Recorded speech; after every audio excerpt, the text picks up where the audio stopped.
ನಮಸ್ಕಾರ, public express ನ್ಯೂಸ್ಗೆ ಸ್ವಾಗತ. ನಾನು ಮಾಲಾ ಹಸನ್. ಈಗ ಹೆಡ್ಲೈನ್.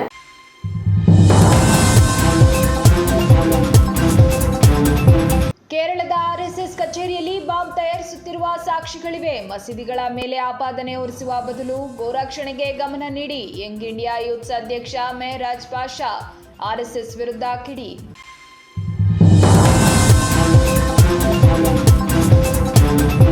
ಗೆಂಡೆಕಟ್ಟೆ ಪ್ರವಾಸಿ ಮಂದಿರದಲ್ಲಿ ಲಂಚ ಸ್ವೀಕರಿಸುತ್ತಿದ್ದ ಎಸಿಎಫ್ ಸತೀಶ್ ಲೋಕಾಯುಕ್ತ ಬಲೆಗೆ. ಅರಸೀಕೆರೆ ಮೂಲದ ಜ್ಯೋತಿಷಿ ಅಖಿಲೇಶ್ ಅವರಿಂದ ಹಣ ಪಡೆದ ಆರೋಪ.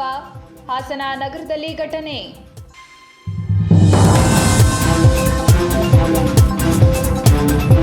ಭವ್ಯವಾಗಿ ನಡೆದ ರಾಮನಾಥಪುರ ಸುಬ್ರಹ್ಮಣ್ಯ ಸ್ವಾಮಿ ದೇವಾಲಯದ ಷಷ್ಠಿ ಮಹಾರಥೋತ್ಸವ.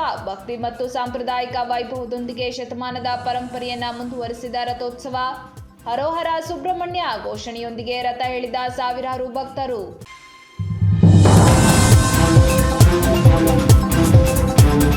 ಕೇರಳದ ಆರ್ಎಸ್ಎಸ್ ಕಚೇರಿಯಲ್ಲಿ ಬಾಂಬ್ ತಯಾರಿಸುತ್ತಿರುವ ಸಾಕ್ಷಿಗಳಿವೆ. ನಮ್ಮ ಮಸೀದಿಗಳಲ್ಲಿ ಬಾಂಬ್ ತಯಾರಿಸುತ್ತಿರುವ ಸಾಕ್ಷಿಗಳನ್ನ ಕೊಡಿ ಎಂದು ಆರ್ಎಸ್ಎಸ್ ವಿರುದ್ಧ ಯಂಗ್ ಇಂಡಿಯಾ ಯೂತ್ಸ್ ಅಧ್ಯಕ್ಷ ಮೆಹರಾಜ್ ಪಾಷಾ ಕಿಡಿಕಾರಿದ್ದಾರೆ.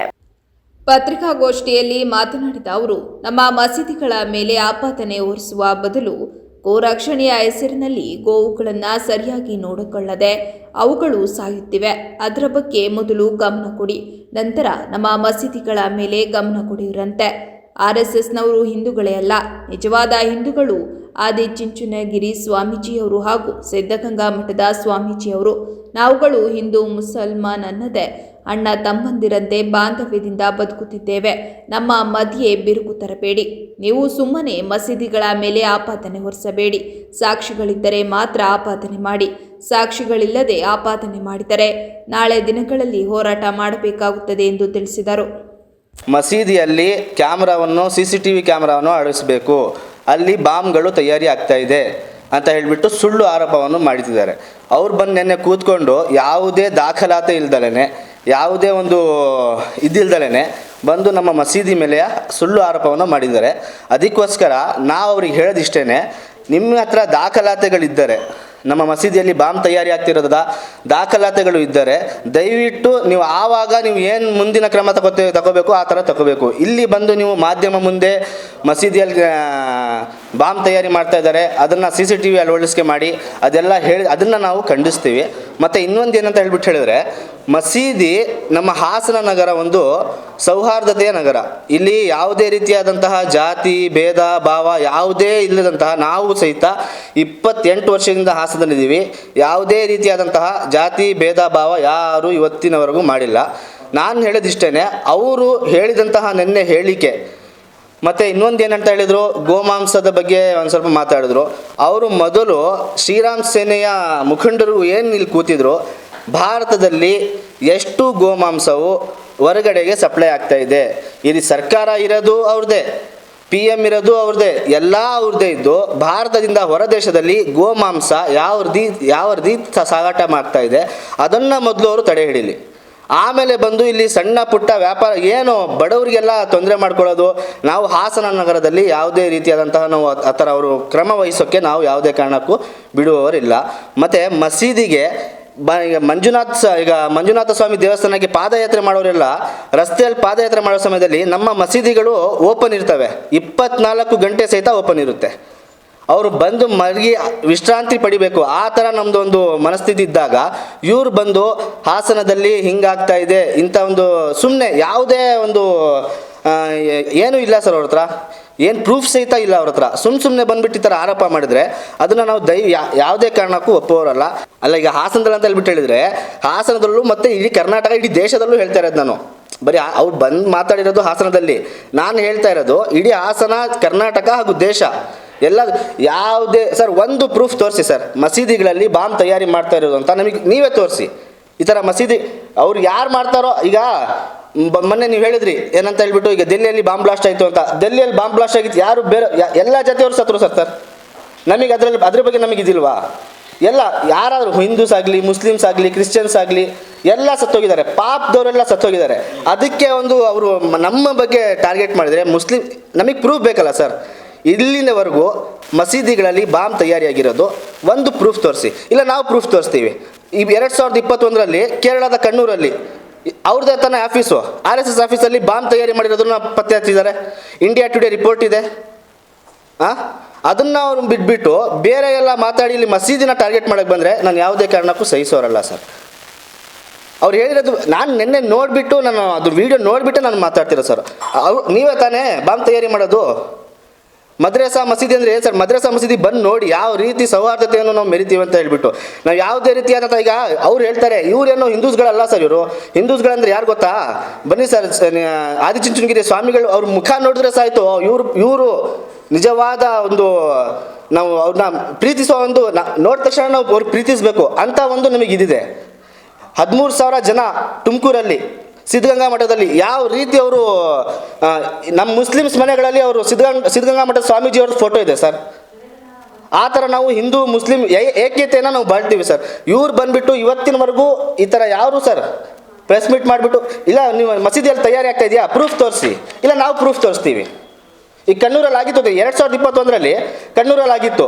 ಈಗ ಜ್ಯೋತಿ ಮಲ್ಹೋತ್ರಾ ಅವಳು ಪಾಕಿಸ್ತಾನಕ್ಕೆ ಈ ಥರ ಇಂಟೆಲಿಜೆನ್ಸ್ ಆಗಿದ್ಲು, ಅವ್ರದ್ದೆಲ್ಲ ಇಲ್ಲ ಪುರು ಸರ್. ಇಲ್ಲಿ ನೋಡಿ, ಇಂಡಿಯಾ ಟುಡೇ ರಿಪೋರ್ಟ್ ಇದು. ಎಷ್ಟು ಜನ ಇದ್ದಾರೆ ಇದರಲ್ಲಿ? ಮುಸ್ಲಿಮ್ಸು, ಹಿಂದೂಸು, ಕ್ರಿಶ್ಚಿಯನ್ಸು, ಇವರೆಲ್ಲ ಆತಂಕವಾದಿಗಳು ಇವರು. ಇದರಲ್ಲಿ ಧರ್ಮ ಜಾತಿ ಯಾವುದೂ ಬರಲ್ಲ. ಮತ್ತು ಗೋಮಾಂಸದ ಬಗ್ಗೆ ಮಾತಾಡಿದ್ರು. ಗೋಮಾಂಸಕ್ಕೆ ಈ ಸರ್ಕಾರದಿಂದ ದುಡ್ಡು ಕೊಡುತ್ತೆ ಗೋಶಾಲೆಗಳಿಗೆ. ನೋಡಿ ಸರ್, ಇದು ಗೋಶಾಲೆಗಳಿಗೆ ಇದು ಹತ್ಯೆನಾ ಏನು ಸರ್? ಇದು ಪತ್ರಿಕಾಗೋಷ್ಠಿಯಲ್ಲಿ ಅವ್ರು ಬಂದು ಹಿಂಗೆ ಮಾತಾಡಿದ್ರಲ್ಲ, ಪ್ರೂಫ್ ತೋರಿಸ ಸಮೇತ. ಇದು ಗೋಶಾಲೆನ ಇದು ಎಲ್ಲಿಂದಲ್ಲ ಸರ್, ಇದು ನಮ್ಮ ಅರಸೀಕೆರೆ ಪಕ್ಕದಲ್ಲಿ ಒಂದು ಹಳ್ಳಿ ಇದೆ, ಆ ಗೋಶಾಲೆ ಸರ್. ಇದು ಹಸುಗಳು ಊಟ ತಿಂಡಿ ನೀರಿಲ್ದಲೇ ಸಾಯ್ತವೆ. ಯಾವ ರೀತಿ ರಕ್ಷಣೆ ಮಾಡಿ ನಾವೇನು ಅದನ್ನ ತಿನ್ನಬೇಕು ಅಂತಲೇ ಏನೂ ಇಲ್ಲ ಸರ್. ನಾವು ಮೊದಲು ಈಗ ಎಕ್ಸ್ಪೋರ್ಟ್ ಆಗ್ತಾ ಇದೆಯಲ್ಲ ಅದನ್ನ ನಿಲ್ಲಿಸಿ. ಅದನ್ನ ಯಾರು ಮಾಡ್ತಾ ಇರೋದು? ಅದನ್ನ ಮುಸ್ಲಿಮ್ಸ್ ಮಾಡ್ತಾ ಇದ್ದೀರಾ? ಅದಕ್ಕೆ ಓನರ್ ಯಾರು? ಓನರ್ಗಳು ಯಾರು ಅದಕ್ಕೆ? ಅದನ್ನೆಲ್ಲ ತಿಳುವಳಿಕೆ ಇಲ್ದಲೇ ಅವ್ರು ಏನೇನು. ಮತ್ತು ಈಗ ಭಾರತಕ್ಕೆ ಎಷ್ಟು ಮುಸಲ್ಮಾನರುಗಳು ಬಲಿದಾನ ಮಾಡಿಲ್ಲ ಸರ್ ಸ್ವಾತಂತ್ರ್ಯಕ್ಕೋಸ್ಕರ? ಇವ್ರು ಬರೀ ಮುಸಲ್ಮಾನ್, ಮದ್ರಸಾ, ಮಸೀದಿ, ಹಿಂದೂ, ಅದನ್ನ ಬಿಟ್ಟು ಬೇರೆ ಏನೂ ಇಲ್ವಾ ಇವರಿಗೆ?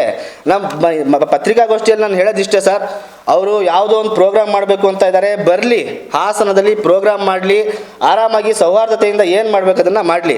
ಆದರೆ ಇಂಥ ಒಂದು ನಮ್ಮನ್ನು ಹಾಸನ ನಗರದ ಜನತೆಯನ್ನು ಮುರಿಯುವಂತಹ ಕೆಲಸ ಏನಾದರೂ ಮಾಡಿದ್ರೆ ಮುಂದಿನ ದಿನಗಳಲ್ಲಿ ನಾವು ಯಾವ ರೀತಿ ಬಾಬಾ ಸಾಹೇಬ್ ಅಂಬೇಡ್ಕರ್ ಅವರು ಕೊಟ್ಟಿರೋಂತಹ ಸಂವಿಧಾನದ ಅಡಿಯಲ್ಲಿ ನಾವು ಯಾವ ರೀತಿ ಹೋರಾಟ ಮಾಡಬೇಕು ಆ ರೀತಿ ನಾವು ಹೋರಾಟ ಮಾಡ್ತೀವಿ ಅಂತ ಹೇಳಕ್ಕೆ ನಿಮಗೆ ಬಯಸ್ತೀನಿ ಸರ್. ಅರಣ್ಯ ಸಂಚಾರಿ ದಳದ ACF ಸತೀಶ್ ಅವರು ಲಂಚ ಸ್ವೀಕರಿಸಿದ ಆರೋಪದ ಮೇಲೆ ಲೋಕಾಯುಕ್ತ ಬಲೆಗೆ ಬಿದ್ದು ಬಂಧಿತರಾಗಿರುವ ಘಟನೆ ಹಾಸನದಲ್ಲಿ ಬೆಳಕಿಗೆ ಬಂದಿದೆ. ಹಾಸನದಲ್ಲಿ ಲೋಕಾಯುಕ್ತ ಬಲೆಗೆ ಬಿದ್ದ ಅರಣ್ಯ ಸಂಚಾರಿ ದಳದ ACF ಸತೀಶ್ ಅರಸೀಕೆರೆ ಮೂಲದ ಜ್ಯೋತಿಷ್ಯ ಶಾಸ್ತ್ರ ಹೇಳೋ ಅಖಿಲೇಶ್ ಎಂಬುವರ ಬಳಿ ಫೋನ್ ಪೇ ಮಾಡಿಸಿಕೊಂಡಿದ್ದ ಸತೀಶ್ ಮೊದಲು 5,000 ನಂತರ 10,000 ಫೋನ್ ಪೇ ಮಾಡಿಸಿಕೊಂಡಿದ್ದ ಆರೋಪ ಕೇಳಿಬಂದಿದ್ದು, ಅರಣ್ಯ ಇಲಾಖೆ ಕೇಸೊಂದರಲ್ಲಿ ಅನುಕೂಲ ಮಾಡಿಕೊಡುತ್ತೇನೆ ಎಂದು ಹೇಳಿ ಹಣ ಪಡೆದಿದ್ದಾರೆ. ಗೆಂಡೇಕಟ್ಟೆ ಪ್ರವಾಸಿ ಮಂದಿರದಲ್ಲಿದ್ದ ACF ಸತೀಶ್ನನ್ನ ದೂರುದಾರರ ಜೊತೆ ತೆರಳಿ ಲೋಕಾಯುಕ್ತ ಪೊಲೀಸರು ವಶಕ್ಕೆ ಪಡೆದಿದ್ದಾರೆ. ವನ್ಯಜೀವಿ ಅಪರಾಧ ಕೇಸೊಂದರಲ್ಲಿ ಹಣ ಪಡೆದ ಆರೋಪ ಕೇಳಿಬಂದಿದ್ದು, ಲೋಕಾಯುಕ್ತ ಪೊಲೀಸರು ಆರೋಪಿಯನ್ನ ವಿಚಾರಣೆ ನಡೆಸಿ ನ್ಯಾಯಾಲಯಕ್ಕೆ ಹಾಜರುಪಡಿಸಲಿದ್ದಾರೆ. ದಕ್ಷಿಣ ಕಾಶಿ ಎಂದೇ ಖ್ಯಾತಿಯಾಗಿರುವ ರಾಮನಾಥಪುರದ ಪ್ರಸನ್ನ ಶ್ರೀ ಸುಬ್ರಹ್ಮಣ್ಯ ಸ್ವಾಮಿ ದೇವಾಲಯದಲ್ಲಿ ಬುಧವಾರ ಮಹಾ ಸ್ವಾಮಿಯ ಷಷ್ಠಿ ರಥೋತ್ಸವ ಭಕ್ತಿ ವೈಭವಗಳ ಸಂಭ್ರಮದೊಂದಿಗೆ ನೆರವೇರಿತು. ಮಧ್ಯಾಹ್ನ 12 ಗಂಟೆಯ ಅಭಿಜಿನ್ ಮುಹೂರ್ತದಲ್ಲಿ ರಥೋತ್ಸವ ನಡೆಸಲಾಯಿತು. ಸಂಪ್ರದಾಯದಂತೆ ಮೊದಲು ರಥದ ಸುತ್ತ ಗರುಡ ಪ್ರದಕ್ಷಿಣೆ ಮುಗಿದ ಬಳಿಕ ಮಹಾರಥಕ್ಕೆ ಚಾಲನೆ ದೊರೆಯಿತು. ಕಾವೇರಿ ನದಿ ತೀರದಲ್ಲಿರುವ ಈ ಐತಿಹಾಸಿಕ ದೇವಾಲಯ ಆವರಣದಲ್ಲಿ ಸಾವಿರಾರು ಭಕ್ತರು ಗುಂಪುಗೂಡಿ ಹರೋಹರ ಸುಬ್ರಹ್ಮಣ್ಯ ಘೋಷಣೆಗಳೊಂದಿಗೆ ರಥವನ್ನ ಎಳೆದರು. ಬೆಳಗ್ಗೆಯಿಂದಲೇ ಕಾವೇರಿ ನದಿಯಲ್ಲಿ ಮಿಂದು ರಥ ಸಾಗಿದಾಗ ಸಂಪ್ರದಾಯದಂತೆ ಹಣ್ಣು ದವನ ಎಸೆದು ಪುನೀತರಾದರು. ನವ ದಂಪತಿಗಳು ಹೆಚ್ಚಿನ ಸಂಖ್ಯೆಯಲ್ಲಿ ಭಾಗವಹಿಸಿ ವಿಶೇಷ ಸೇವೆ ಸಲ್ಲಿಸಿದರು. ಸ್ಥಳೀಯ ಶಾಸಕ ಎ ಮಂಜು ದೇವರಿಗೆ ವಿಶೇಷ ಪೂಜೆ ಸಲ್ಲಿಸಿದರು. ಪ್ರಸನ್ನ ಸುಬ್ರಹ್ಮಣ್ಯ ಸ್ವಾಮಿ ದೇವಾಲಯದಲ್ಲಿ ಶತಮಾನದ ಪರಂಪರೆಯನ್ನ ಮುಂದುವರಿಸಿಕೊಂಡಿರುವ ಈ ರಥೋತ್ಸವ ಆರತಿ, ನಾದಸ್ವರ, ಮಂಗಳ ಧ್ವನಿ ಮಧ್ಯೆ ಅದ್ದೂರಿಯಾಗಿ ನೆರವೇರಿತು.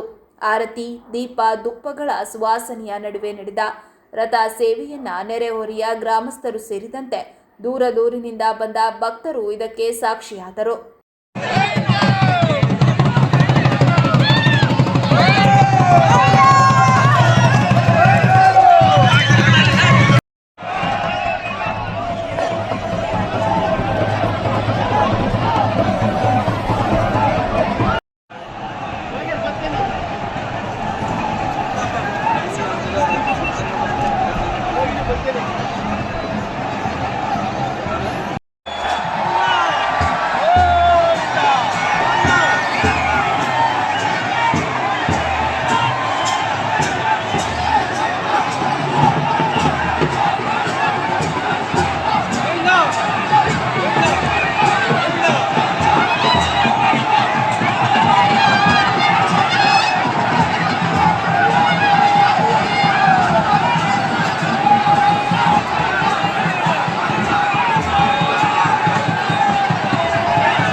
ಸುಬ್ರಹ್ಮಣ್ಯ ಸ್ವಾಮಿ ರಥೋತ್ಸವ ಇವತ್ತು ಭಾರಿ ವಿಜೃಂಭಣೆಯಿಂದ ನಡೆದಿದೆ.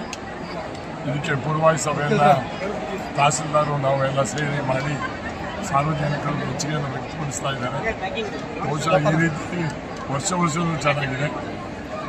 ಗಿರಣದ 3 ಸುತ್ತು ಆರಿದ ಮೇಲೆ ಸಂಪ್ರದಾಯದಂತೆ ಇದನ್ನು ರಥವನ್ನು ಎಳಿತಕ್ಕಂಥದ್ದನ್ನು ಮಾಡಿರೋದು ಇದು ಒಂದು ವಿಶೇಷ. ಮತ್ತು ಕುಕ್ಕೆನಲ್ಲಿ ಮತ್ತು ರಾಮನಾಪುರದಲ್ಲಿ ಈ ಥರ ಎಲ್ಲ 5 ಸ್ಥಳಗಳು ಕೂಡ ಒಂದೇ ಟೈಮಲ್ಲಿ ಆಗ್ತದೆ. ಇದು ವಿಶೇಷವಾದಂಥ ಒಂದು ಇದು. ಇದಕ್ಕೆ ರಾಮನಾಪುರಕ್ಕೆ ಒಂದು ನಿಜವಾದಂಥ ಭಕ್ತಾದಿಗಳು ಬರ್ತಕ್ಕಂಥ ಅವಕಾಶ. ಇದು ಜಾತ್ರೆ, ಈ ಜಾತ್ರೆ ಮಹೋತ್ಸವ ಚೆನ್ನಾಗಿ ನಡೀಲಿ. ಎಲ್ರಿಗೂ ಕೂಡ ಈ ಸುಬ್ರಹ್ಮಣ್ಯ ಸ್ವಾಮಿ ದೇವಸ್ಥಾನದ ಪರವಾಗಿ ಶುಭವನ್ನು ನಾನು ಕೋರ್ತಾ ಇದ್ದೀನಿ.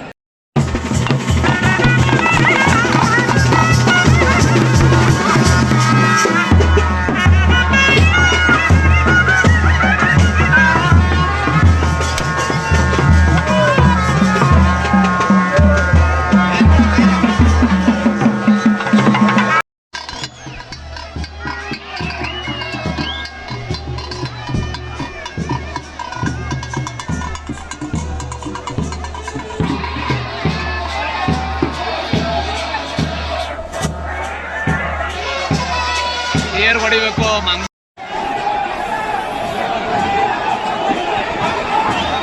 ಶ್ರೀ ಪರಮಪೂಜ್ಯ ಗುರುಗಳಿಗೆ ಕೈ ತೋರಿಸಿ ಮಾತನಾಡಿ ಅಪಮಾನ ಮಾಡಿ ಕುರುಬ ಸಮಾಜಕ್ಕೆ ಅಗೌರವ ತೋರಿಸಿದ ಅರಸೀಕೆರೆ ಶಾಸಕ ಕೆಎಂ ಶಿವಲಿಂಗೇಗೌಡರು ಕೂಡಲೇ ಸ್ವಾಮೀಜಿಯವರಿಗೆ ಕ್ಷಮೆ ಯಾಚಿಸಬೇಕೆಂದು ಕುರುಬ ಸಮಾಜದ ಜಿಎಸ್ ಮಹಾಲಿಂಗಪ್ಪ ಆಗ್ರಹಿಸಿದ್ದಾರೆ. ಶ್ರೀ ಪರಮಪೂಜ್ಯ ಗುರುಗಳಿಗೆ ಕೈ ತೋರಿಸಿ ಮಾತನಾಡಿ ಅವಮಾನ ಮಾಡಿ ಕುರುಬ ಸಮಾಜಕ್ಕೆ ಅಗೌರವ ತೋರಿಸಿದ ಅರಸೀಕೆರೆ ಶಾಸಕ ಕೆಎಂ ಶಿವಲಿಂಗೇಗೌಡರು ಕೂಡಲೇ ಸ್ವಾಮೀಜಿಯವರಿಗೆ ಕ್ಷಮೆ ಯಾಚಿಸಬೇಕೆಂದು ಕುರುಬ ಸಮಾಜದ ಜಿಎಸ್ ಮಹಾಲಿಂಗಪ್ಪ ಆಗ್ರಹಿಸಿದರು. ಪತ್ರಿಕಾಗೋಷ್ಠಿಯಲ್ಲಿ ಮಾತನಾಡಿದ ಅವರು, ಶಾಸಕರ ನಡವಳಿಕೆಗೆ ಸಮಾಜದಲ್ಲಿ ಅಸಮಾಧಾನ ಭುಗಿಲೆದ್ದಿದೆ.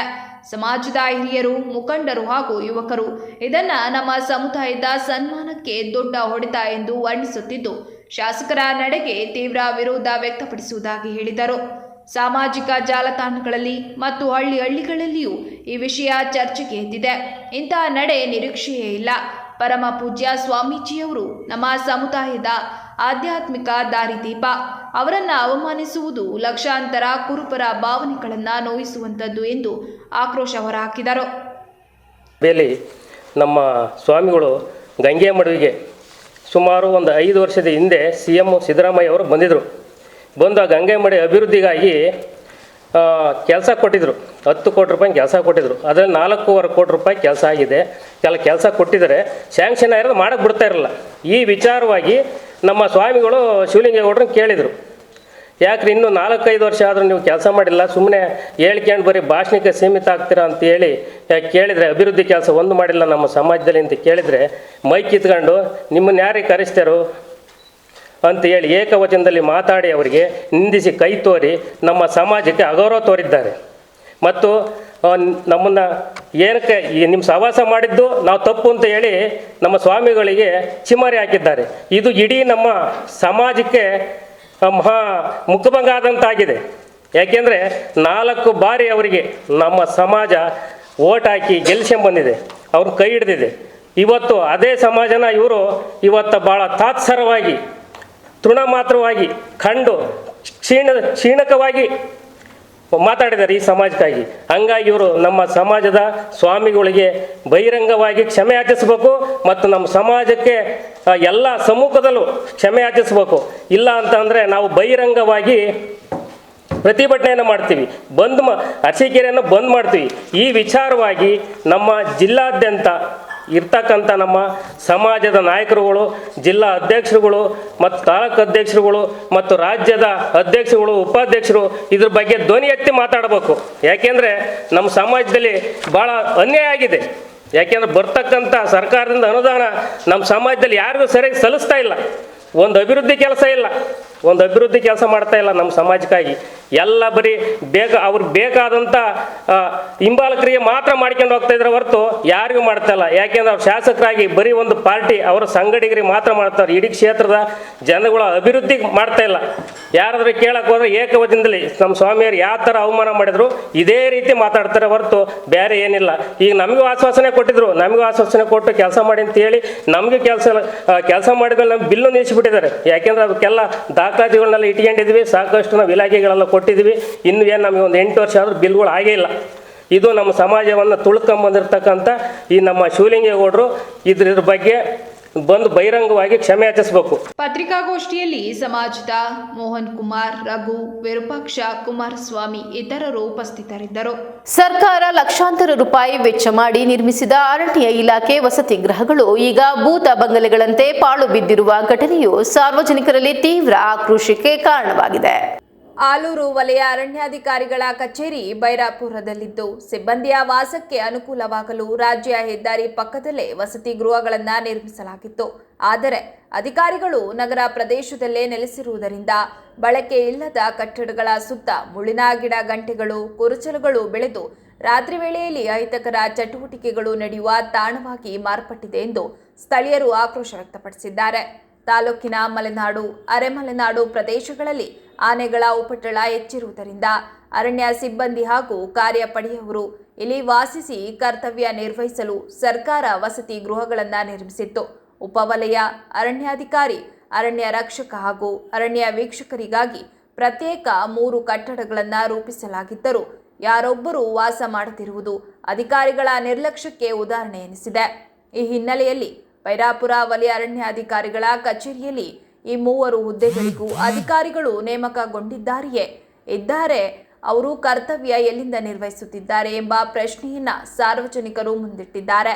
ಇದರ ಜೊತೆಗೆ ಅರಣ್ಯ ಇಲಾಖೆಗೆ ಸೇರಿದ ಬೊಲೆರೋ ಜೀಪ್ ಹಾಗೂ ಕ್ಯಾಂಟರ್ ಲಾರಿ ಸುಮಾರು 5 ವರ್ಷಗಳಿಂದ ಅದೇ ಸ್ಥಳದಲ್ಲೇ ಮಳೆ ಬಿಸಿಲಿಗೆ ಬಿದ್ದು ತುಕ್ಕು ಹಿಡಿಯುತ್ತಿದೆ. ವಾಹನ ಸಂರಕ್ಷಣೆ ಕುರಿತು ಅಧಿಕಾರಿಗಳು ಸಂಪೂರ್ಣ ನಿರ್ಲಕ್ಷ್ಯ ತೋರಿದ್ದಾರೆಂಬ ಟೀಕೆ ಕೇಳಿಬರುತ್ತಿದೆ. ಮರ ಕಡಿಯುವುದು ನಿಷೇಧ ಸರಿ, ಆದರೆ ಇಲಾಖೆಯ ಕಟ್ಟಡಗಳ ಸುತ್ತ ಬೆಳೆದಿರುವ ಗಿಡ ಗಂಟೆಗಳನ್ನು ತೊಲಗಿಸುವುದಕ್ಕೂ ನಿಯಮವಿದೆಯೇ ಎಂದು ನಾಗರಿಕರು ಪ್ರಶ್ನಿಸಿದ್ದಾರೆ. ಕಳೆದ 10 ವರ್ಷಗಳಿಗೆ ಜಿಲ್ಲಾ ಪಂಚಾಯಿತಿ ಮತ್ತು ಅರಣ್ಯ ಇಲಾಖೆಯಿಂದ ಸುಮಾರು 10 ಲಕ್ಷಕ್ಕೂ ಅಧಿಕ ಅನುದಾನ ವಸತಿ ಗೃಹ ದುರಸ್ತಿ ಹೆಸರಿನಲ್ಲಿ ವಿನಿಯೋಗವಾಗಿದೆ ಎಂಬ ಮಾಹಿತಿ ಲಭ್ಯ. ಆದರೆ ಇಂದಿಗೂ ಕಟ್ಟಡಗಳು ವಾಸಕ್ಕೆ ಯೋಗ್ಯ ಸ್ಥಿತಿಯಲ್ಲಿ ಇಲ್ಲದೆ ಪಾಳು ಬಿದ್ದಿರುವುದು ಸಾರ್ವಜನಿಕ ಹಣದ ದುರುಪಯೋಗಕ್ಕೆ ನಿದರ್ಶನವಾಗಿದೆ. ಈ ಹಿನ್ನೆಲೆಯಲ್ಲಿ ಬೈರಾಪುರ ವಲಯ ಅರಣ್ಯಾಧಿಕಾರಿಗಳ ಕಚೇರಿಯ ಕಾರ್ಯವೈಖರಿಯನ್ನ ಪರಿಶೀಲಿಸಿ ತಪ್ಪಿತಸ್ಥರ ವಿರುದ್ಧ ಕ್ರಮ ಕೈಗೊಳ್ಳುವಂತೆ ಅರಣ್ಯ ಇಲಾಖೆಯ ಉನ್ನತ ಅಧಿಕಾರಿಗಳಿಗೆ ಸಾರ್ವಜನಿಕರು ಒತ್ತಾಯಿಸಿದ್ದಾರೆ. ಸಿಬ್ಬಂದಿಗಳು ವಾಸ ಮಾಡಲಿಕ್ಕಾಗಿ ಈ ಹಿಂದೆನೇ ಅರಣ್ಯ ಇಲಾಖೆ ಹಾಗೂ ಸರ್ಕಾರ ಲಕ್ಷಾಂತರ ರುಗಳ ಅನುದಾನವನ್ನು ವೆಚ್ಚ ಮಾಡಿ ಸಿಬ್ಬಂದಿಗಳಿಗಾಗಿ ವಸತಿಗಳನ್ನು ಕೂಡ ಇಲ್ಲಿ ಕಟ್ಟಿರ್ತಕ್ಕಂಥದ್ದು ನೀವು ನೋಡ್ತಾ ಇದ್ದೀರಿ. ಆದರೆ ಈ ಇತ್ತೀಚಿನ ದಿನಗಳಲ್ಲಿ ಇದು ನಿರ್ವಹಣೆ ಇಲ್ಲದೆ ಹಾಗೂ ಯಾವೊಬ್ಬ ಸಿಬ್ಬಂದಿಯೂ ಕೂಡ ಈ ಒಂದು ವಸತಿ ಗೃಹಗಳಲ್ಲಿ ವಾಸ ಮಾಡದೆ ಈ ದಿವ್ಯ ನಿರ್ಲಕ್ಷ್ಯಕ್ಕೆ ಒಳಗಾಗಿ ಗಿಡ ಗಂಟಿಗಳು ಈ ಒಂದು ವಸತಿ ಗೃಹದ ಎತ್ತರಕ್ಕೆ ಬೆಳೆದಿರ್ತಕ್ಕಂಥದ್ದನ್ನೆಲ್ಲ ನೀವೆಲ್ಲ ಇಲ್ಲಿ ನೋಡ್ತಾ ಇದ್ದೀರಿ.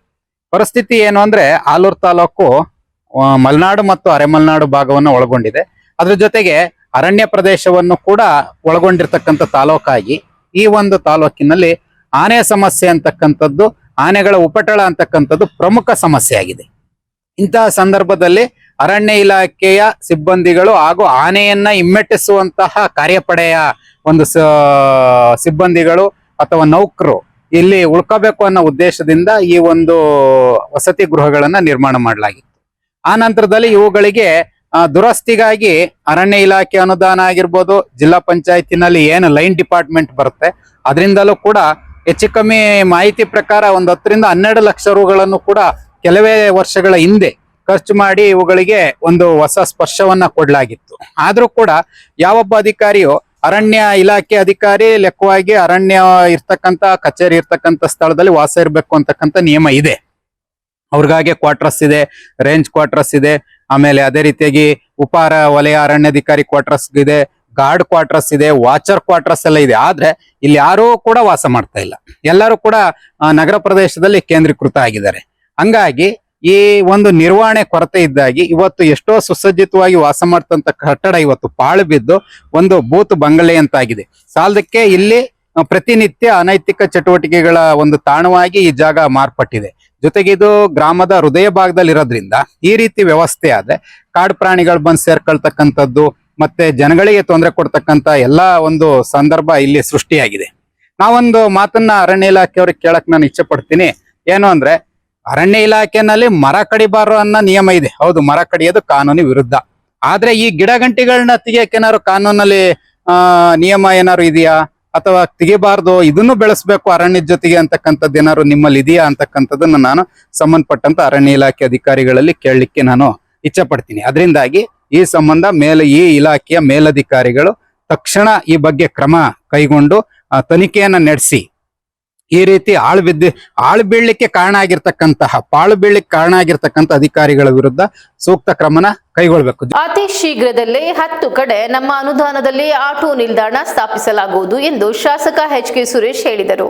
ಹೊಯ್ಸಳ ಆಟೋ ಚಾಲಕರ ಹಾಗೂ ಮಾಲೀಕರ ಸಂಘದ ವತಿಯಿಂದ ಆಯೋಜಿಸಿದ್ದ 70ನೇ ವರ್ಷದ ಕನ್ನಡ ರಾಜ್ಯೋತ್ಸವದ ಅಂಗವಾಗಿ ಉದ್ಘಾಟಿಸಿ ಮಾತನಾಡಿದ ಅವರು, ಪ್ರತಿನಿತ್ಯ ಕನ್ನಡದ ರಾಜರಾಜೇಶ್ವರಿಯನ್ನ ಯಾವುದೇ ಜಾತಿ ಮತ ಭೇದ ಎನ್ನದೆ ನಿತ್ಯೋತ್ಸವದ ರೀತಿಯಲ್ಲಿ ಏಕೈಕ ಕನ್ನಡಿಗರೆಂದರೆ ಅದು ನಮ್ಮ ಆಟೋ ಚಾಲಕರು. ಇವರ ಶ್ರಮ ನಿಜಕ್ಕೂ ಅವಿಸ್ಮರಣೀಯ. ನಾವು ಸಹ ಅವರ ಜೊತೆಯಲ್ಲಿ ನಿಂತು ಕೈಜೋಡಿಸಬೇಕು ಎಂದರು. ಆಟೋ ಚಾಲಕರು ನಮ್ಮ ಸಮಾಜದ ನಿತ್ಯ ಸೇವಕರು. ಬೆಳಗಿನ ಜಾವದಿಂದಲೇ ಜನರು ತಮ್ಮ ಕೆಲಸಕ್ಕೆ ತಲುಪುವಂತೆ, ಮಕ್ಕಳು ಶಾಲೆಗೆ ಹೋಗುವಂತೆ, ಮಹಿಳೆಯರು ಸುರಕ್ಷಿತವಾಗಿ ಸಂಚರಿಸುವಂತೆ ಮಾಡುವಲ್ಲಿ ಇವರ ಪಾತ್ರ ಅನನ್ಯ. ಸಮಾಜದಲ್ಲಿ ಅಂತಹವರ ಸೇವೆಗೆ ಗೌರವ ಸಿಗಬೇಕು. ನಮ್ಮ ತಾಲೂಕಿನಲ್ಲಿ ಆಟೋ ಚಾಲಕರಿಗೆ ಬೇಕಾದಷ್ಟು ಸಮರ್ಪಕ ನಿಲ್ದಾಣಗಳ ಕೊರತೆ ಇದೆ ಎಂಬುದು ನನಗೆ ತಿಳಿದಿದೆ. ಜನರ ಸುಗಮ ಪ್ರಯಾಣಕ್ಕೆ, ಚಾಲಕರ ಸುಖಕರ ಸಂಚಾರಕ್ಕೆ 10 ಕಡೆ ಆಟೋ ನಿಲ್ದಾಣಗಳನ್ನು ನಿರ್ಮಿಸುವ ಪ್ರಕ್ರಿಯೆ ಆರಂಭವಾಗಲಿದೆ. ಅನುದಾನವನ್ನು ಈಗಾಗಲೇ ಮೀಸಲಿಟ್ಟು ಸಂಬಂಧಿತ ಇಲಾಖೆಗೆ ಸೂಚನೆ ನೀಡಲಾಗಿದೆ. ಎಲ್ಲ ನಿಲ್ದಾಣಗಳಿಗೂ ಕುಡಿಯುವ ನೀರು, ನೆರಳು, ಸೂಚನಾ ಫಲಕ, ಸಿಸಿಟಿವಿ, ವ್ಯವಸ್ಥಿತ ನಿಲುಗಡೆ ಇತ್ಯಾದಿ ಸೌಲಭ್ಯ ಕಲ್ಪಿಸಲಾಗುತ್ತದೆ ಎಂದರು. ಕಷ್ಟಪಟ್ಟು ಸಂಪಾದನೆಯನ್ನ ಮಾಡಿ ಬೆಳಗ್ಗಿಂದ ಸಂಜೆವರೆಗೂ, ಆದರೆ ಕನ್ನಡ ರಾಜ್ಯೋತ್ಸವವನ್ನ ಬೇಲೂರು ತಾಲೂಕಲ್ಲಿ ಮಾಡಿ ಅದನ್ನ ಸಾರ್ವಜನಿಕರಿಗೆ ಒಂದು ಮನರಂಜನೆ ಕಾರ್ಯಕ್ರಮವನ್ನ ಕೊಡಬೇಕು ಅಂತಕ್ಕಂಥದ್ದು ಇದೆಯಲ್ಲ, ನಿಜವಾಗ್ಲೂ ಸಹ ನಿಮಗೆ ಯಾವ ರೀತಿ ಧನ್ಯವಾದ ಹೇಳ್ಬೇಕು ಅಂತಕ್ಕಂಥದ್ದನ್ನ ಗೊತ್ತಾಗಲ್ಲ. ನಿಮ್ಮ ಸೇವೆ ಅಪಾರ ಇರ್ಬೋದು. ಉಳ್ಳವನು ಶಿವಾಲಯ ಕಟ್ಟಿದರೆ ನಾನೇನು ಮಾಡಲಯ ಅಂತ ಇದ್ದವ್ರು ಏನ್ ಬೇಕಾದ್ರೂ ಮಾಡ್ಬೋದು, ಆದ್ರೆ ಇದ್ದವರಿಗೆ ಮನಸ್ಸಿರಲ್ಲ ಮಾಡೋದಕ್ಕೆ. ದೊಡ್ಡವ್ರ ಮನೆ ಮಾತು ಚಂದ, ಬಡವ್ರ ಮನೆ ಊಟ ಚಂದ. ಹೇಳಿ, ದೊಡ್ಡವ್ರ ಮನೆ ಮಾತು ಮಾತ್ರ ಚೆನ್ನಾಗಿರುತ್ತೆ, ಆದ್ರೆ ಬಡವನಾಗಿ ಬಂದವನಿಗೆ ಮಾತ್ರ ಗೊತ್ತಿರುತ್ತೆ ಬಡವರ ಕಷ್ಟ. ನಿಮ್ಮ ಸೇವೆ ಶ್ಲಾಘನೀಯ, ಉತ್ತಮವಾದಂಥ ಕಾರ್ಯಕ್ರಮವನ್ನು ಮಾಡ್ತಾ ಇದ್ದೀರಾ. ನಿಮ್ಮ ಜೊತೆ ಸದಾ ನಾವು ಇರ್ತೀವಿ, ಯಾವುದೇ ಆಗುಹೋಗುಗಳಿಗೂ ಇರ್ತೀವಿ. ನಂತರ ಮಾತನಾಡಿದ ಪತ್ರಕರ್ತರ ಸಂಘದ ಕಾರ್ಯದರ್ಶಿ ಬಿ ಶಿವರಾಜು ಮಾತನಾಡಿ, ಇಲ್ಲಿರುವ ಆಟೋ ಚಾಲಕರೆಲ್ಲ ಸ್ಥಿತಿವಂತರಲ್ಲ. ಈ ಒಂದು ಅವರ ಸೇವೆ ನಾವೆಲ್ಲರೂ ಸೇರಿ ಸ್ಮರಿಸಬೇಕು. ಈಗಾಗಲೇ ಸರ್ಕಾರದಲ್ಲಿ ಆಟೋ ಚಾಲಕರಿಗೆ 16 ಕಲ್ಯಾಣ ಯೋಜನೆಗಳಿದ್ದು, ಅದರಲ್ಲಿ ಪ್ರಮುಖವಾಗಿ ಪ್ರತಿಯೊಬ್ಬ ಆಟೋ ಚಾಲಕರಿಗೆ ಅವರಿಗೆ ಒಂದು ವಿಮೆ ಸೌಲಭ್ಯ ಮಾಡಿಕೊಟ್ಟರೆ ಅವರು ಆರ್ಥಿಕ ಕಷ್ಟಗಳಿಗೆ ನೀವು ನೆರವಾದಂತೆ ದಯಮಾಡಿ ಶಾಸಕರು ಇದರ ಬಗ್ಗೆ ಗಮನ ಹರಿಸಿ ಇಂತಹ ಸೌಲಭ್ಯಗಳನ್ನು ತ್ವರಿತಗತಿಯಲ್ಲಿ ಮಾಡಿಕೊಡುವಂತೆ ಮನವಿ ಮಾಡಿದರು. ಆಟೋ ಚಾಲಕರ ಕನ್ನಡ ಪ್ರೇಮ ನಿಜಕ್ಕೂ ಶ್ಲಾಘನೀಯ. ಆಟೋ ಚಾಲಕರು ಪ್ರತಿ ವರ್ಷ ನವೆಂಬರ್ ತಿಂಗಳಲ್ಲಿ ನಾಡು ನುಡಿಯನ್ನು ಸ್ಮರಿಸುವ ಕನ್ನಡ ಹಬ್ಬವನ್ನು ಆಚರಿಸುತ್ತಾ ಬಂದಿದ್ದಾರೆ. ಕನ್ನಡ ಭಾಷೆ ಮತ್ತು ಸಂಸ್ಕೃತಿ ಗೌರವಿಸುವುದು ನಿಮ್ಮೆಲ್ಲರ ಜವಾಬ್ದಾರಿ. ಇವತ್ತು ಇತರೆ ಭಾಷೆ ಜನ ನಮ್ಮ ತಾಲೂಕಿನಲ್ಲಿ ಕೆಲಸ ಮಾಡ್ತಿದ್ರು ಕೂಡ ನಾವು ಅವ್ರಿಗೆ ಕನ್ನಡ ಕಲಿಸುವ ಬದಲು ನಾವೇ ಅವ್ರ ಭಾಷೆಗೆ ಹೊಂದ್ಕೊಂಡು ಹೋಗೋಂಥ ಸ್ಥಿತಿ ನಿರ್ಮಾಣ ಆಗಿದೆ. ಆ ಸ್ಥಿತಿ ನಿರ್ಮಾಣ ಆಗಬಾರ್ದು. ಅದಲ್ಲದೆ ಒಂದೇ ಒಂದು ಸಲಹೆನ ನಾನು ಹೇಳ್ತೇನೆ ಆಟೋ ಹುಡುಗರಿಗೆ. ನಿನ್ನೆ ಜವಗಲ್ನಲ್ಲಿ ನಮ್ಮ ತಾಲೂಕಿನವರು ಅಪಘಾತ 4 ಜನ ಏಟಾಗಿದ್ದಾರೆ. 2 ಜನ ಜನಪ್ರಿಯ ಹಾಸ್ಪಿಟಲ್, 2 SSN ಇದ್ದಾರೆ. ಅವರ ಆರೋಗ್ಯ ಹೇಳತಿರೋದಾಗಿದೆ. ಶಾಸಕರು ಆಟೋ ನಿಲ್ದಾಣವನ್ನು ಮಾಡಿಕೊಡ್ತೀವಿ ಅಂತ ಹೇಳ್ತಾರೆ, ಆಶ್ವಾಸನೆಯನ್ನು ನೀಡಿದ್ದಾರೆ. ಅದನ್ನು ಮಾಡಿಕೊಡ್ತಾರೆ. ದಯವಿಟ್ಟು ನಮ್ಮ ಪಟ್ಟಣದಲ್ಲಿ ಎಲ್ಲ ಆಟೋದವರು ಸೇರಿದ್ರೆ 400ಕ್ಕೂ ಹೆಚ್ಚು ಜನ ಆಟೋ ಚಾಲಕರಿದ್ದಾರೆ. ದಯಮಾಡಿ ಅವರ ಆರೋಗ್ಯದ ಹಿತದೃಷ್ಟಿಯಿಂದ ಅಂಚೆ ಇಲಾಖೆ ಮೂಲಕ 700 ರೂಪಾಯಿಗೆ ಪ್ರತಿಯೊಬ್ಬರಿಗೆ ಆರೋಗ್ಯ ವಿಮೆಯನ್ನು ಮಾಡಿಸ್ಕೊಂಡ್ರೆ ಅವರಿಗೆ 10 ಲಕ್ಷ ತನಕ ಕವರ್ ಆಗುತ್ತೆ. ದಯಮಾಡಿ ಶಾಸಕರು ಆಟೋ ಚಾಲಕನಲ್ಲಿ ಎಷ್ಟು ಜನ ಇದ್ದಾರೆ ಅಷ್ಟು ಜನಕ್ಕೂ ಕೂಡ ದಯಮಾಡಿ ಮಾಡ್ಕೊಡ್ಬೇಕು ಅಂತ ಆಟೋ ಚಾಲಕರ ಎಲ್ಲರ ಪರವಾಗಿ ನಾನು ಕೇಳ್ಕೊತಾ ಇದ್ದೀನಿ. ಸಮಾಜ ಸೇವಕ ಗ್ರಾನೈಟ್ ರಾಜಶೇಖರ್ ಮಾತನಾಡಿ, ಬೇಲೂರಿನ ಸಂಚಾರ ವ್ಯವಸ್ಥೆಯ ಹೃದಯವೇ ಆಟೋ ಚಾಲಕರು. ಜನರು ಬಸ್ ಸ್ಟ್ಯಾಂಡ್ಗೆ ಬರುವುದಾಗಲಿ, ಆಸ್ಪತ್ರೆ, ಶಾಲೆ, ಸರ್ಕಾರಿ ಕಚೇರಿಗಳು ಅಥವಾ ಗ್ರಾಮಾಂತರ ಪ್ರದೇಶಗಳಿಂದ ಪಟ್ಟಣಕ್ಕೆ ಪ್ರಯಾಣಿಸುವುದಾಗಲಿ ಪ್ರತಿ ಕ್ಷಣದಲ್ಲಿ ಜನರ ಜೊತೆ ನಿಂತುಕೊಳ್ಳುತ್ತಿರುವುದು ನಮ್ಮ ಆಟೋ ಚಾಲಕರೇ. ಇವರ ಶ್ರಮಕ್ಕೆ ಸಮಾಜ ತಕ್ಕ ಮಟ್ಟಿಗೆ ಗೌರವ ಕೊಡಬೇಕಾದ ಸಮಯ ಬಂದಿದೆ. ಕನ್ನಡದ ಬಗ್ಗೆ ಯಾವುದೇ ತಾತ್ಸಾರ ಮನೋಭಾವ ಇಲ್ಲದೆ ಕನ್ನಡದ ಹೋರಾಟದಲ್ಲಿ ಮುಂಚೂಣಿಯಲ್ಲಿರುವ ಇವರಿಗೆ ಸರ್ಕಾರದ ಸವಲತ್ತುಗಳು ಸಿಗುವಂತಾಗಲಿ ಎಂದರು. ಈಗ ನಾವು ಇಲ್ಲಿ ನಿಂತಿದ್ದೀವಲ್ಲ, ವಿಶ್ವವಿಖ್ಯಾತಿ ಪಡೆದಿರ್ತಕ್ಕಂಥ ಬೇಲೂರು ತಾಲೂಕಿನಲ್ಲಿ 7 ಕೋಟಿ ಕನ್ನಡಿಗರ ಆಸ್ತಿ, ಕನ್ನಡದ ಪ್ರಪ್ರಥಮ ಶಿಲಾಶಾಸನ ದೊರೆತಂತ ಅಲ್ಲುಮುಡಿ ಕೂಡ ನಮ್ಮ ಬೇಲೂರು ತಾಲೂಕಿನಲ್ಲಿ ಇರೋದು. ಕನ್ನಡ ಹಾಗೂ ಸೇವೆ ಬೆಳಗೆಟ್ಟರೆ ಉಳಿದಿದೆ ಅಂತಂದ್ರೆ ಅದು ಆಟೋ ಮಾಲೀಕರು ಹಾಗೂ ಚಾಲಕರಿಂದ. ಇವತ್ತು ಬಹಳ ಕಷ್ಟದ ಪರಿಸ್ಥಿತಿ ಇದೆ. ಸುರೇಶಣ್ಣ, ನೀವು ಹೇಳಿದಾಗೆ ಆಟೋ ಚಾಲಕರ ಮಾಲೀಕರ ಪರಿಸ್ಥಿತಿ ಬಹಳಷ್ಟು ಸಂಕಷ್ಟದಲ್ಲಿದೆ. ಯಾಕೆ ಹೇಳ್ತೇನೆ ಅಂತಂದ್ರೆ ಪ್ರತಿಯೊಬ್ಬರ ಮನೆಯಲ್ಲೂ ಇವತ್ತು ವೆಹಿಕಲ್ ಇದೆ, ಅಟ್ಲೀಸ್ಟ್ ಒಂದು 2 ವೀಲರ್ ಅದು ಇದ್ದೇ ಇದೆ. ಹಾಗಾಗಿ ಆಟೋ ಮೇಲೆ ಅವಲಂಬಿತರಾಗಿರೋದು ಬಹಳಷ್ಟು ಕಡಿಮೆ ಇದೆ. ಎಲ್ಲೋ ಮಳೆ ಗಿಳೆ ಬಂದರೆ ಸ್ವಲ್ಪ ತುಂತುರು ಮಳೆ ಹಿಡಿದಾಗ ಸ್ವಲ್ಪ ಆಟೋಗಳು ಅವ್ರಿಗೆ, ಕೆಲವರಿಗೆ ನಾನು ನನ್ನ ಸ್ನೇಹಿತರುಗಳ ಆಟೋ ಚಾಲಕರಿದ್ದಾರೆ, ಅವರು ಹೇಳ್ತಾರೆ ಇವತ್ತು ನಮಗೆ ಕೂಲಿ ಮಾಡೋಕ್ಕೂ ಇಲ್ಲ, ನಮ್ಮ ಪರಿಸ್ಥಿತಿ ಆಟೋ ಓಡಿಸೋದಿಲ್ಲ ಅಂತ ಸಂದಿಗ್ಧ ಪರಿಸ್ಥಿತಿಯಲ್ಲಿದ್ದಾರೆ. ಹಾಗಾಗಿ ವೇದಿಕೆ ಮೇಲೆ ಕೂತಿರ್ತಕ್ಕಂತಹ ಈಗಾಗಲೇ ಸುರೇಶ್ ಅಣ್ಣವರು ಸಾಕಷ್ಟು ಆಟೋ ಮಾಲೀಕರ ಚಾಲಕರ ಸಂಘಕ್ಕೆ ಮತ್ತು ಆಟೋಗಳಿಗೆ ಅನುಕೂಲ ಆಗ್ತಕ್ಕಂಥ ಸರ್ಕಾರದ ಅನುದಾನಗಳನ್ನು ಕೊಡ್ತೀವಿ ಅಂತ ಹೇಳಿದರು. ಈ ಸಂದರ್ಭದಲ್ಲಿ HDCC ಬ್ಯಾಂಕ್ ನಿರ್ದೇಶಕ MA ನಾಗರಾಜ್, ಪುರಸಭೆ ಅಧ್ಯಕ್ಷೆ ಉಷಾ ಸತೀಶ್, ತಹಸೀಲ್ದಾರ್ ಶ್ರೀಧರ್ ಕಂಕನವಾಡಿ, ವೃತ್ತ ನಿರೀಕ್ಷಕ Revanna, PSI SG Patil, auto ಚಾಲಕರ ಸಂಘದ ಅಧ್ಯಕ್ಷ ದೀಪು, ಉಪಾಧ್ಯಕ್ಷ ಶೌಕತ್, ಕರವೇ ಬೋಜೇಗೌಡ, ಚಂದ್ರಶೇಖರ್, ತೀರ್ಥಂಕರ್, ಅಂಬರೀಶ್, ಕರ್ಣ, ಜಗದೀಶ್, ಗೌರವ ಅಧ್ಯಕ್ಷ ಪುಟ್ಟರಾಜು, ಕಾರ್ಯದರ್ಶಿ ರವೀಶ್, ಹರೀಶ್, ರಘು, ಮಂಜುನಾಥ್, ಪುನೀತ್ ಸೇರಿದಂತೆ ಇತರರು ಹಾಜರಿದ್ದರು. ದಶಕಗಳಿಂದ ನೀರಾವರಿ ಸೌಲಭ್ಯಕ್ಕಾಗಿ ಹೋರಾಟ ನಡೆಸುತ್ತಿದ್ದ ತಡಗೂರು ಹಾಗೂ ಲಕ್ಕರಸನ ಹಳ್ಳಿಯ 2 ಕೆರೆಗಳಿಗೆ ಈಗ ಹೇಮಾವತಿ ನೀರು ಹರಿದು ಸಣ್ಣ ಮತ್ತು ದೊಡ್ಡ ಕೆರೆಗಳೆರಡು ಕೋಡಿ ಬಿದ್ದಿವೆ. ತುಂಬಿದ ಕೆರೆಗಳಿಗೆ ಶಾಸಕ CN ಬಾಲಕೃಷ್ಣ ಹಾಗೂ ಕರ್ನಾಟಕ ಕಾರ್ಯನಿರತ ಪತ್ರಕರ್ತ ಸಂಘದ ರಾಜ್ಯಾಧ್ಯಕ್ಷ ಶಿವಾನಂದ ತಗಡೂರು ಗ್ರಾಮಸ್ಥರೊಂದಿಗೆ ಬಾಗಿನ ಅರ್ಪಿಸಿದರು. ಈ ಸಂದರ್ಭದಲ್ಲಿ ಮಾತನಾಡಿದ ಶಾಸಕ CN ಬಾಲಕೃಷ್ಣ ಅವರು, ನಾನು ಜಿಲ್ಲಾ ಪಂಚಾಯಿತಿ ಸದಸ್ಯ ಆಗಿದ್ದ ಸಂದರ್ಭದಲ್ಲಿಯೂ ಬಾಗೂರು ನವಿಲೆ ಹೋರಾಟ ನಡೆದಿತ್ತು. ಶಿವಾನಂದ ತಗಡೂರವರ ನೇತೃತ್ವದಲ್ಲಿ ಅಂದು ನಡೆದ ಹೋರಾಟದ ಪರಿಣಾಮವಾಗಿ ಏತ ನೀರಾವರಿ ಯೋಜನೆಗಳು ರೂಪುಗೊಂಡವು. ಅದನ್ನು ಶಾಸಕನಾಗಿ ಅನುಷ್ಠಾನ ಮಾಡಿ ನೀರು ಹರಿಸಿದ ಹೆಗ್ಗಳಿಕೆ ನನ್ನ ಪಾಲಿನದ್ದು ಎಂದು ಹೇಳಿದರು. ನವಿಲೆ ಏತ ನೀರಾವರಿ ಮೂಲಕ ತಗಡೂರು ಕೆರೆಗೆ ನೀರು ಹರಿಸಲು ಹಲವು ಅಡ್ಡಿ ಆತಂಕಗಳು ಎದುರಾದವು. ಅವುಗಳನ್ನು ನಿವಾರಿಸಿ ಸಮಸ್ಯೆ ಬಗೆಹರಿಸಲಾಯಿತು ಎಂದು ಹೇಳಿದರು. ನಿಮ್ಮೂರಿನ ಪುತ್ರನಾದ ಶಿವಾನಂದ ತಗಡೂರು ಅವರು ವಿಧಾನಸೌಧದಲ್ಲಿ ನಮಗೊಂದು ಶಕ್ತಿಯಾಗಿದ್ದಾರೆ. ಕಲೇಶ್ವರ ದೇವಸ್ಥಾನ ರಸ್ತೆಗೆ ಸರ್ಕಾರದಿಂದ ವಿಶೇಷ ಅನುದಾನ ಕೊಡಿಸಿ ಇಷ್ಟು ಚೆಂದ ರಸ್ತೆಯಾಗಲು ಕಾರಣರಾಗಿದ್ದಾರೆ ಎಂದರು. ತಗಡೂರು ಗೇಟ್ನಿಂದ ಹೆಗ್ಗಡಿಗೆರೆ ಗೇಟ್ ತನಕ ಮತ್ತು ಕೆರೆ ಹಿಂಭಾಗದಲ್ಲಿ ಹಾಯ್ದು ವಡ್ಡರಹಟ್ಟಿ ಸಂಪರ್ಕಿಸುವ ರಸ್ತೆ ಕಾಮಗಾರಿಗಳನ್ನು ಮಾಡಿಸಿಕೊಡುವುದಾಗಿ ಭರವಸೆ ನೀಡಿದರು. ಒಂದು ಬಾರಿ ಅಧ್ಯಕ್ಷರಾಗಿರುವುದು ಕಷ್ಟ. ರಾಜ್ಯ ಪತ್ರಕರ್ತರ ಸಂಘಕ್ಕೆ ಸತತವಾಗಿ 3ನೇ ಬಾರಿಗೆ ಅವಿರೋಧವಾಗಿ ರಾಜ್ಯಾಧ್ಯಕ್ಷರಾಗಿ ಆಯ್ಕೆಯಾಗಿರುವುದು ತಾಲೂಕಿಗೆ ಮತ್ತು ಜಿಲ್ಲೆಗೆ ಅಭಿಮಾನದ ಸಂಗತಿ. ಶೀಘ್ರದಲ್ಲೇ ತಾಲೂಕು ಮಟ್ಟದಲ್ಲಿ ಶಿವಾನಂದ ಅವರಿಗೆ ನಾಗರಿಕ ಅಭಿನಂದನೆ ಹಮ್ಮಿಕೊಳ್ಳಲಾಗುವುದು ಎಂದರು. ಈಗ ಮತ್ತೊಮ್ಮೆ ಹೆಡ್ಲೈನ್.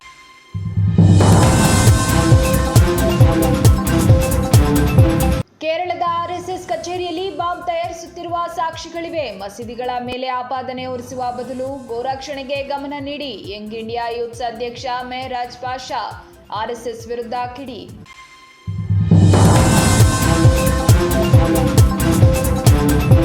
ಗೆಂಡೆಕಟ್ಟೆ ಪ್ರವಾಸಿ ಮಂದಿರದಲ್ಲಿ ಲಂಚ ಸ್ವೀಕರಿಸುತ್ತಿದ್ದ ACF ಸತೀಶ್ ಲೋಕಾಯುಕ್ತ ಬಲೆಗೆ. ಅರಸೀಕೆರೆ ಮೂಲದ ಜ್ಯೋತಿಷಿ ಅಖಿಲೇಶ್ ಅವರಿಂದ ಹಣ ಪಡೆದ ಆರೋಪ. ಹಾಸನ ನಗರದಲ್ಲಿ ಘಟನೆ.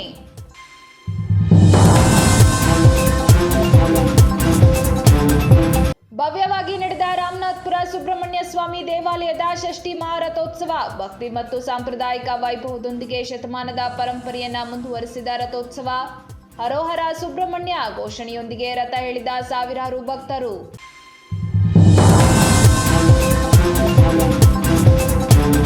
ಇದಿಷ್ಟು ಈವರೆಗಿನ ಪ್ರಮುಖ ಸುದ್ದಿಗಳು. ಸಮಗ್ರ ಸುದ್ದಿಗಳಿಗಾಗಿ ನೋಡ್ತಾ ಇರಿ ಪಬ್ಲಿಕ್ ಎಕ್ಸ್‌ಪ್ರೆಸ್ ಕನ್ನಡ. ಪಯಣ ನಿಮ್ಮೊಂದಿಗೆ.